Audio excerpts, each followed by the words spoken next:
Bonjour chers amis de Petite Côte Tourisme, la télévision touristique sénégalaise. Bienvenue dans l'émission Parlons Tourisme. Aujourd'hui, nous avons comme invité M. Abdoulaye Faye, spécialiste en développement de projets et produits touristiques. Bonjour M. Abdoulaye Faye. Bonjour M. Djedjou. Bienvenue dans l'émission Parlons Tourisme. Merci de m'avoir invité sur votre plateau Petite Côte Tourisme, une émission qui parle du tourisme. Donc, M. Faye, en tant que spécialiste en développement de projets et produits touristiques, que pensez-vous de l'entrepreneuriat dans le secteur du tourisme?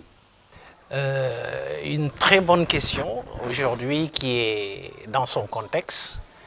Comme vous le savez, le tourisme est la deuxième source de devises de l'économie du Sénégal. Donc, développer des activités autour de ce secteur-là, parce qu'on peut développer plusieurs activités autour de ce secteur-là. Donc, créer des emplois aujourd'hui serait d'un important capital, compte tenu du contexte, surtout de la pandémie du Covid-19 et aussi de l'immigration clandestine. Je pense que c'est très important pour l'État aujourd'hui de pouvoir saisir l'opportunité afin d'accompagner les promoteurs ou les porteurs de projets dans ce secteur qui est, pour dire que c'est un secteur de pourvoyeur d'emplois. Donc, quand on parle du secteur du tourisme, c'est un secteur qui est très large. Mais selon vous, quels sont les domaines dans lesquels un jeune peut entreprendre et vraiment réussir facilement sa vie dans ce secteur-là? Comme je vous ai dit tantôt, le secteur du tourisme est un secteur de pourvoyeur d'emplois avec énormément d'activités. Si aujourd'hui on prend le secteur du tourisme proprement dit, parce que c'est un secteur aussi transversal, donc on a les activités touristiques qu'on peut développer, surtout aujourd'hui dans le e-tourisme. Qui dit tourisme aujourd'hui, cette activité est incontournable dans le développement et la promotion du tourisme. On a aussi d'autres activités comme les réceptifs. Quelqu'un peut accueillir des touristes et organiser aussi son accueil à partir de l'aéroport jusqu'à l'hôtel. On a aussi d'autres activités aujourd'hui qui sont importantes dans l'événementiel, dans le maïs, qu'un jeune pourrait développer dans certaines activités comme l'hébergement, la conciergerie, le guidage, il ne faut pas l'oublier, la restauration, la pâtisserie et d'autres types d'activités aujourd'hui qu'on peut développer. Mais comme je vous ai dit tantôt que le secteur est un secteur transversal, on a des activités connexes qui peuvent être développées autour de ce secteur-là. Qui dit activité connexe va aussi parler de tout ce qui est sport et loisirs. Qui dit activité connexe va aussi parler de tout ce qui est bien-être. Qui dit activité connexe parlera de l'environnement même autour du tourisme. Qui dit activité connexe va parler autour de ce transport et autres qui sont développés autour de cette activité-là. Ok, donc vous venez de citer des activités qui sont très bien, mais on voit que c'est des activités que les jeunes ont déjà entrepris. Les jeunes entreprennent déjà dans ces secteurs-là, à savoir tous ces secteurs que vous venez de dire. Mais est-ce que c'est facile de réussir? Et selon vous, comment peut-on réussir dans ces secteurs, bien que les gens le faisaient avant? Est-ce qu'il y a un secret qui pourrait permettre à ces jeunes de pouvoir réussir dans ce secteur? Aujourd'hui, vous avez touché du doigt là où ça fait très mal, c'est-à-dire dans l'entrepreneuriat de ces jeunes-là. Mais ce qu'il y a à faire en tant que quelqu'un qui est dans le domaine depuis plus de 15 ans et avoir une certaine expérience, aujourd'hui, la première chose qui est à déplorer, c'est que la formation est en déphasage avec les réalités sur le terrain. Beaucoup de jeunes ont fait la formation tourisme, mais ils ont du mal à développer leur activité. Moi, je pense qu'aujourd'hui, il faut faire un focus sur la formation, mais pas la formation académique, mais une formation pratique qui permettra à ces derniers de pouvoir, une fois qu'ils sortent, qu'ils soient opérationnels et pouvoir gérer une entreprise. Ce n'est pas d'élaborer un business plan simplement. Il y a énormément de personnes qui élaborent des business plans et au finish qui n'arrivent pas. Si vous avez un canevas, un business model, le canevas d'un business model, et que vous comprenez votre projet et vous comprenez le marché, et voir par rapport à ce marché-là la possibilité d'avoir une visibilité de vos produits, je pense que c'est une grande opportunité dans ce sens-là. Et autre chose que je voudrais souligner, les jeunes aussi ont besoin d'être encadrés. Être encadrés dans la formalisation, parce que vous en citez, beaucoup de jeunes, si on voit sur la Petite Côte, ils n'ont pas formalisé leur entreprise. Donc dans la formation aussi, l'encadrement dans la formalisation, c'est important. Et un autre facteur qui est aussi important, c'est le plan de financement. Le plan de financement, ce n'est pas simplement de donner aux jeunes de l'argent et de les laisser partir. Mais dans le plan de financement et dans la visibilité de leurs produits, ils ont besoin quand même d'être encadrés. Et un plan de financement, ce n'est pas nécessairement, voilà, comme j'ai dit tantôt, de donner de l'argent, mais de permettre à la personne de savoir que le million que j'utilise, je vais pouvoir renforcer mon capital dans un an.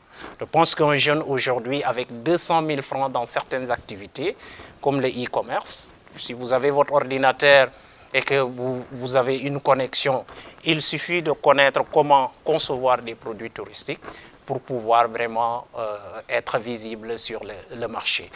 Et si je vois certains dans le domaine, ils donnent beaucoup de millions, mais sans cet encadrement-là, de ces jeunes-là, on ne pourra jamais aboutir. Et un jeune peut démarrer avec 50 000 francs ou 200 000 francs, et en un an, il pourra aboutir à un capital de plus de 1 million de francs CFA. Donc il y a énormément de matière et de possibilités à faire dans ce domaine-là. Mais vu l'état actuel où ce secteur du tourisme est complètement, comme le disent certains, à genoux, c'est bien. Est-ce que c'est pas, je dirais, est-ce que c'est pas actuellement le moment idéal pour que ces jeunes puissent profiter, pour avoir beaucoup plus d'expérience, parce que là, vu que les activités ne sont pas trop, il y a plus d'activités, comme on peut dire, parce qu'en période d'activité, les gens n'ont pas le temps. Ils sont tellement préoccupés à aller trouver de l'argent qu'ils n'ont pas le temps de se formaliser. Donc selon vous, est-ce le moment et qu'est-ce que tu conseillerais à ces jeunes-là? C'est comme vous dites, c'est le moment opportun, parce qu'il faut savoir qu'aujourd'hui, c'est vrai qu'il y a presque plus d'activités. Et c'est une opportunité aussi pour les jeunes d'aller voir des structures ou d'aller voir des personnes expérimentées qui pourraient leur permettre de par des conseils, par des formations et par des orientations de pouvoir développer leur activité. Parce que ce qui a été noté ici, ils sont tous, il y a le fourre-tout au niveau de la Petite Côte ou l'ensemble du Sénégal. Tous les gens qui travaillent dans la chaîne de valeur du tourisme, ils sont dans une situation informelle. Et aujourd'hui, ce serait pas mal quand même pour ces gens-là de se formaliser et de se former. La majeure partie d'entre eux, ils sont formés sur le tas. Mais leur problème aujourd'hui restera la gestion de l'entreprise et la visibilité de leurs produits. C'est ça qu'on a noté depuis un certain moment, que c'est ça qui est. La formalisation et la gestion d'entreprise est aussi important. C'est vrai qu'il y a un plan de financement, mais le plan de financement, je pense qu'une personne peut augmenter son capital au fur et à mesure. Je vois beaucoup de jeunes, ils disent on attend d'avoir du financement, mais non. Pour certains secteurs, je vous dis, dans le domaine de la transformation des produits, dans le domaine de la cuisine, de la pâtisserie, dans le domaine du e-tourisme, on n'a pas besoin d'attendre. Il faut démarrer. Si vous démarrez votre activité, au fur et à mesure, le million que vous allez chercher à la banque, vous allez l'avoir en moins d'une année. Je pense que c'est une grande opportunité. Okay, donc, on est en phase de relance touristique. Cette formation, cette qualification que ces jeunes vont acquérir, quel serait son impact dans la relance du secteur touristique? Je pense que c'est quelque chose de primordial que je vais dire, ou de quelque chose d'essentiel dans le secteur du tourisme. Parce qu'aujourd'hui, ce qu'on a noté, que beaucoup de structures, comme j'ai dit tout à l'heure, ne sont pas formelles. Aujourd'hui, si on les formalise et on les forme, l'impact est énorme par rapport sur l'économie du Sénégal. Donc vous aurez avoir des emplois. Donc ces entreprises-là vont créer des emplois, parce que je vous rappelle que ça sera des micro-entreprises. Et chaque entreprise peut employer 5 personnes. Donc si vous en créez 100 fois 5, ça fait 500 déjà. Autre chose, la formalisation permettra à l'État de gagner sur le plan des impôts. D'une autre manière, permettra au tourisme aussi d'améliorer son offre et de développer aussi diversifier ses activités. Autre, c'est des activités génératrices de revenus. Et aussi, ce qu'on a noté au ministère du Tourisme, qu'à un certain moment, les dépenses touristiques ont baissé, ça augmentera les dépenses touristiques et permettra aussi à ces jeunes de pouvoir bénéficier des retombées du tourisme. Voilà énormément de choses que l'État pourrait gagner sur ce secteur-là. Donc vous avez tantôt parlé du ministère du Tourisme qui, de passage, nous saluons le ministre Michel Alioune Sarr qui réalise actuellement, qui fait de grands efforts dans ce secteur-là. Et vous, en tant que professionnel, en tant que spécialiste en développement du tourisme, que pensez-vous de l'effort du ministère du Tourisme actuellement dans ce secteur? Ouais, je vois que c'est important, depuis qu'il est là, qu'on salue au passage. Il fait énormément d'efforts. Je pense que c'est beaucoup de milliards avec la pandémie. C'est vrai qu'on ne le souhaiterait pas. Mais même bien avant la pandémie, l'État avait mis le crédit hôtelier en place pour soutenir les structures d'hébergement, agences de voyage et autres. Ils en ont bénéficié.